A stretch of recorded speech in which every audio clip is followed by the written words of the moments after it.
Hi, tonight a political update on Newsworthy. In my years of political reporting, I have often thought of how banal election reportage sometimes can be. All that focus on leaders, every comment of theirs, rallies, vote share, caste equations, winning margins, swings. The disconnect between election reportage, ground realities, and citizens can sometimes be so stark. So here's an attempt to change that as 5 states and a union territory are poll bound. For this video, we are focusing just on Bengal, where Nandigram, as you know, voted yesterday along with 29 other constituencies in the second of that 8 phase of elections. You possibly know this. Nandigram is a high-stakes battle between Chief Minister Mamata Banerjee and her protege turned rival Shuvendu Adhikari, now with the BJP. This is Shuvendu's home turf. He's a strong man of this region whose influence is going to impact not just Nandigram but many more seats. You also possibly know that he was critical to Mamata Banerjee's movement against land acquisition in Nandigram and Singur. All of this going way back to 2007 and leading to the eventual dislodging of the CPM after 34 long years of ruling Bengal. I want to add in an important layer of context to what is particular to West Bengal's politics. Powerful gram panchayats. The access of citizens to the state is via a powerful gram panchayat. This effectively means a significant territorial control, in a sense, of the villages, and that's the importance of Shuvendu Adhikari. When the TMC came to power in 2011, but actually in the 2008 panchayat elections, it had to create this order, it had to create this control. It had no organizational structure like the left. And Shuvendu Adhikari was the man for this job. He did a great job. He was a strong man with a great influence.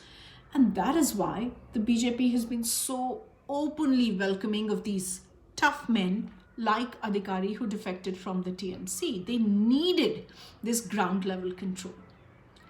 So when Mamata Banerjee forces Shuvendu Adhikari, her protege turned rival, into a contest in Nandigram, it becomes a bit of a personal battle. There are two important questions. Is Shuvendu Adhikari so powerful? And two, given that there have been so many defections from the TMC to the BJP in the run-up to these polls, will these dent the chances? There is one more commonality between the two parties. The TMC structures its political appeal around the charisma of Mamata Banerjee, quite like the BJP does with Mr. Modi at the national level.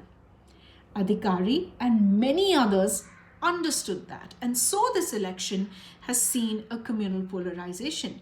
Let me be honest and very, very frank, it didn't begin with these elections, of course. You may remember a 2017 incident when a school principal was forced to apologize when he asked his students to take off their skull caps.